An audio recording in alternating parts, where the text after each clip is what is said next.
Annyeonghaseyo Robun. Sebelum mulai, pastikan kalau kalian sudah menonton ringkasan episode sebelumnya ya. Agar penyampaian cerita lebih jelas, berikut kami perlihatkan daftar pemain yang terlibat sepanjang episode ini. Selain itu, jangan lupa subscribe dan pencet lonceng buat tahu updatean sinopsis film atau serial lainnya. Like dan komennya juga jangan lupa. Yuk, tanpa lama-lama, kita mulai. Sijak! Ternyata, Yoonhee menaruh perangkat penyadap pada handphone Sojin saat ia datang ke apartemennya kemarin.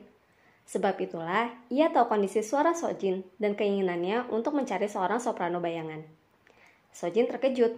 Ia tidak percaya bagaimana mungkin Yoonhee dapat bernyanyi setelah apa yang Sojin lakukan dulu. Ia juga sempat berusaha menghubungi Park Yong-ran, orang yang seharusnya menjadi penyanyi bayangannya.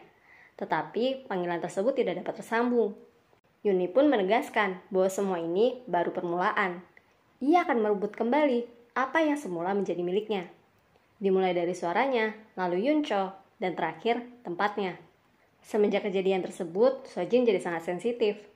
Ia tidak bisa menikmati pesta perayaan konsernya dan bahkan bersikap berlebihan saat Kang Mari berkata bahwa ia melihat Yoonhee menghadiri konser tersebut. Adegan berganti memperlihatkan Eunbyul yang menyelinap keluar rumah di larut malam. Ia pergi ke suatu tempat diboncengi seseorang yang ternyata adalah Ju Sok-hun.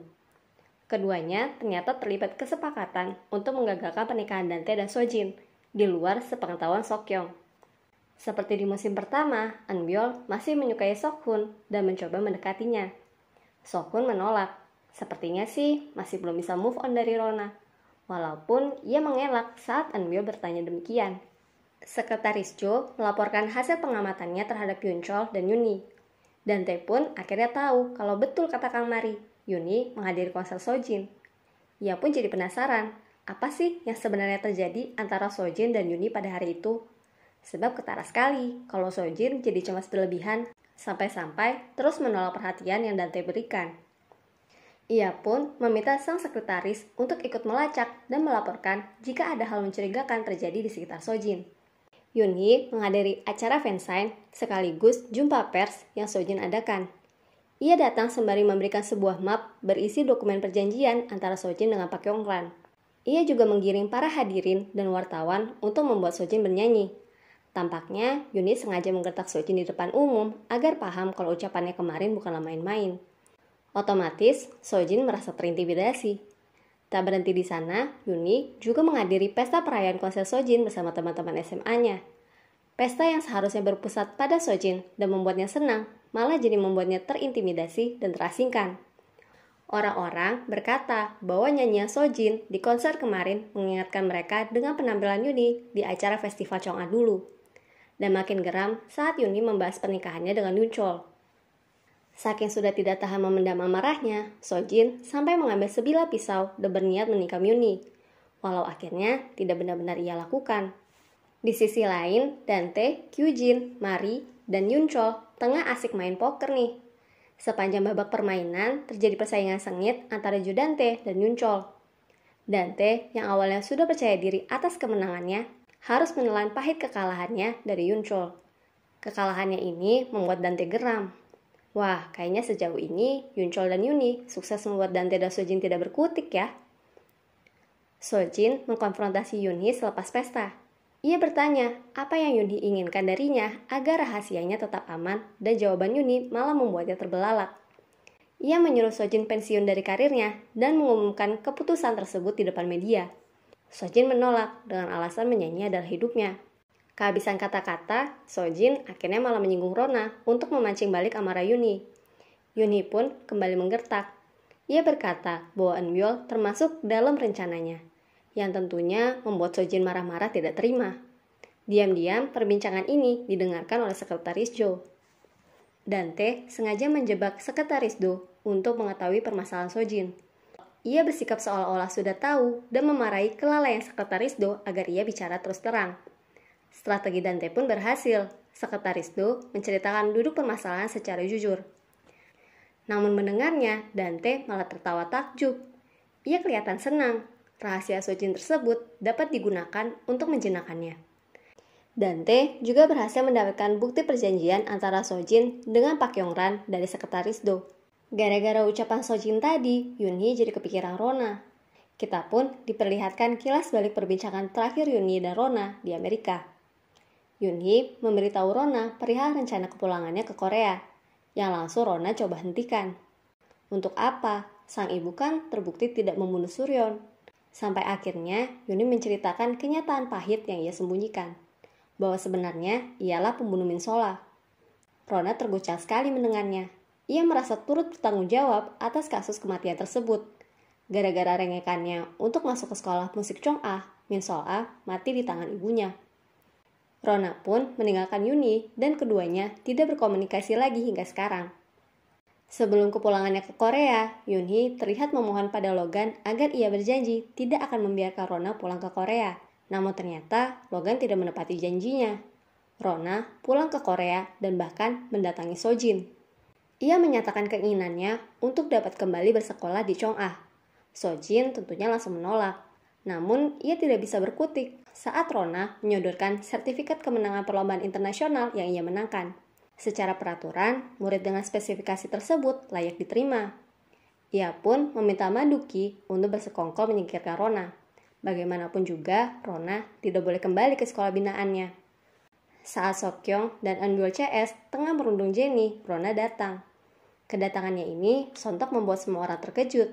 Saking terkejutnya, Min-hyuk bahkan sampai terpleset dan mematahkan tangannya. Tapi dasar anak-anak tidak tahu diri ya, mereka malah menggunakan insiden tersebut untuk memfitnah Rona. Mereka bilang Rona sengaja mendorong Min-hyuk, dan karenanya Yunhee dipanggil ke sekolah. Yunhee memarahi Rona. Bagaimana mungkin ia datang kemari padahal tahu kalau sekolah ini sangat berbahaya untuknya. Namun Rona bersikeras berkata bahwa ia mau lulus dari sekolah ini dan memenangkan trofi utama festival Chong-ah. Bukan untuk memenuhi mimpi sang ibu, tetapi untuk dirinya sendiri. Ia bahkan kembali menemui Sojin dan berlutut di depannya. Yang akhirnya Sojin jadikan kesempatan untuk membalas Yunhee. Kalau Yunhee ingin Rona terbebas dari hukuman atas kejadian Min-hyuk, ia harus menghentikan ancamannya terhadap Sojin. Yang mau tidak mau, akhirnya ia lakukan. Penerimaan kembali Rona membuat Eunbyul kesal, karena artinya saingannya untuk mendapatkan hati Sokhun muncul lagi. Dan yang mengerti perasaan tersebut hanyalah Jin Bunhong. Bunhong pun akhirnya menawarkan diri untuk memanggil Sokhun ke apartemen mereka dengan alasan belajar. Eunbyul pun meminta Sokhun untuk tidak jatuh cinta kepada Rona, yang Sokhun jawab kalau hubungan mereka sudah masa lalu. Sojin yang merasa keadaan telah membaik akhirnya mengajak Dante untuk ketemuan lagi nih. Tapi saat pintu hotel terbuka, yang datang bukannya Dante, justru mantan suaminya, Ha Yunchol. Yunchol pun masuk ke dalam sambil mencium Sojin. Tentunya hal ini membuat Sojin terkejut. Ia pun menyembunyikan Yunchol saat Dante betulan datang. Sojin bahkan akhirnya harus berbohong karena tidak tenang dengan kehadiran Yunchol yang masih bersembunyi di sana. Rencana mereka malam itu pun gagal. Setelah kepergian Dante, Sojin kembali ke kamar hotelnya dan menemui Yunchol. Ia bertanya apa alasan Yunchol datang dan melakukan hal yang tadi. Ia pun menuduh Yunchol masih memiliki perasaan terhadapnya. Tapi Yunchol berkata kalau dia hanya ingin memastikan apakah kejadian di New York kemarin saat mereka bermalam adalah suatu kesalahan atau tidak. Melihat gelagat Sojin tadi, akhirnya ia paham kalau malam itu adalah kesalahan dan dia pun pergi. Gerak-geriknya ini mencurigakan banget sih. Sama seperti Eunbyul, Seokyeong juga tidak terima dengan kembalinya Rona ke Chong-ah.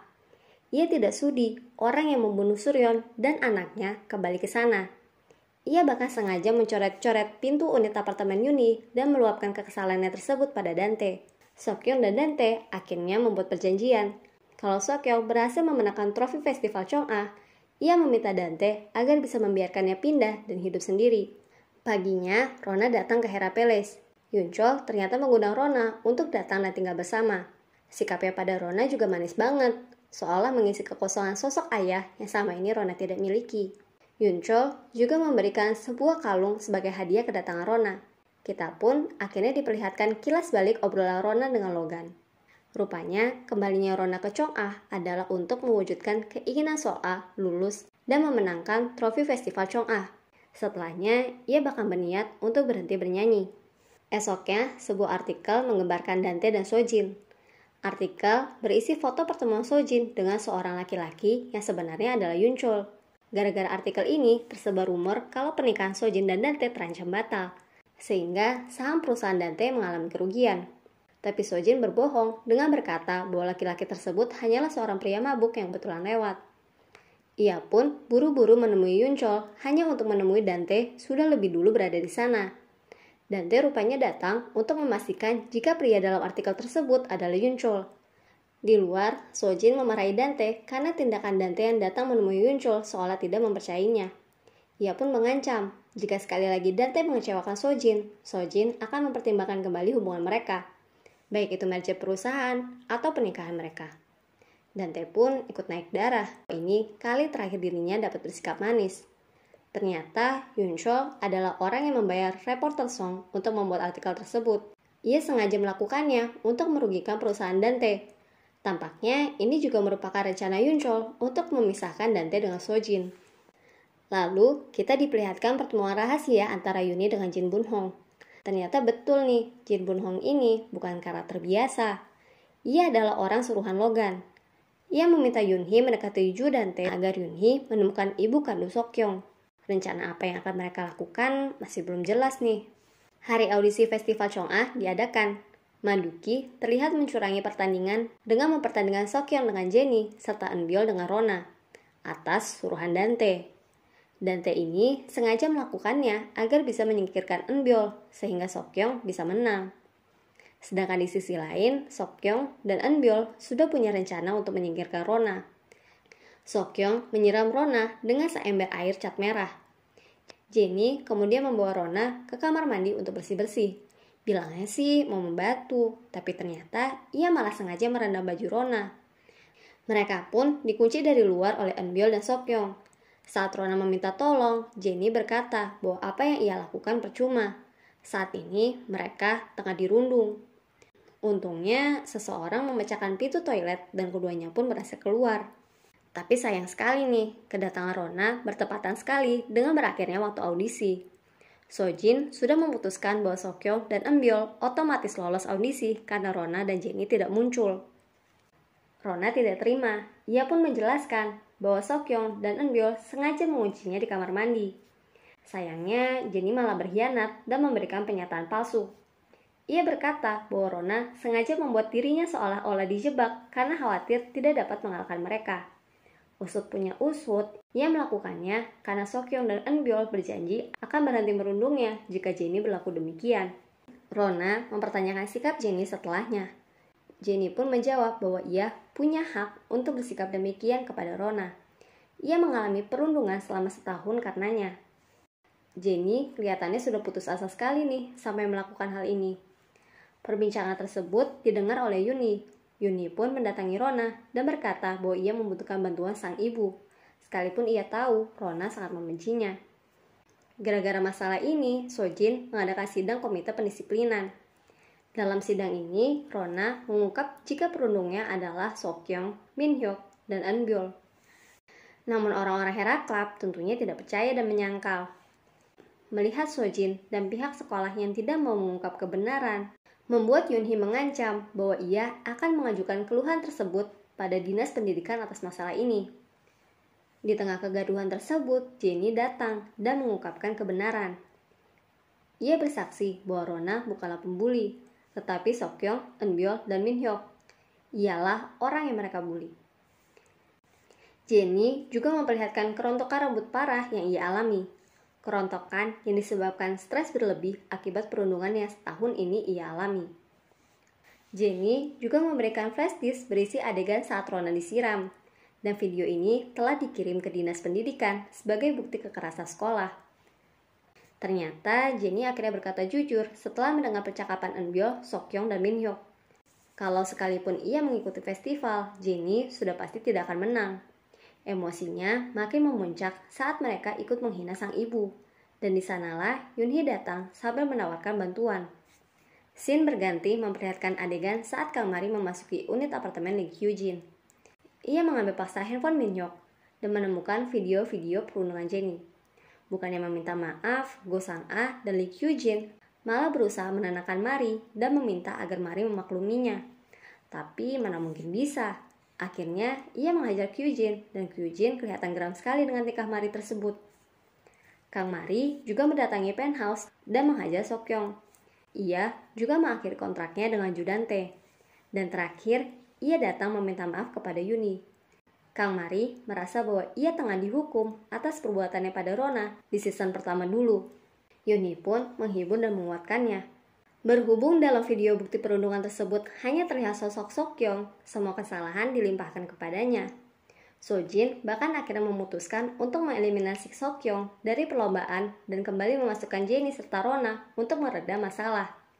Gara-garanya, ia jadi kesal sekali dengan Eunbyul. Ia tidak terima Eunbyul kabur dari masalah ini seorang diri.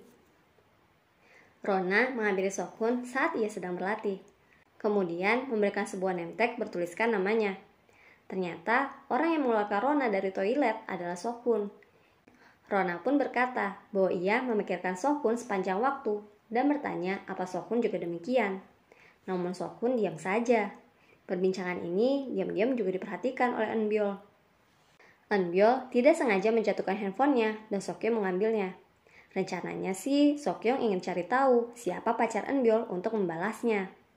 Mengingat ia pernah melihat Eunbyul pergi keluar malam-malam dan berteleponan. Tapi yang ia temukan adalah sebuah video saat Sojin meninggalkan ayahnya yang terjatuh di tangga. Seokyeong pun akhirnya menggunakan video tersebut untuk balik mengancam Sojin. Wah, episode ini udah mulai intens ya.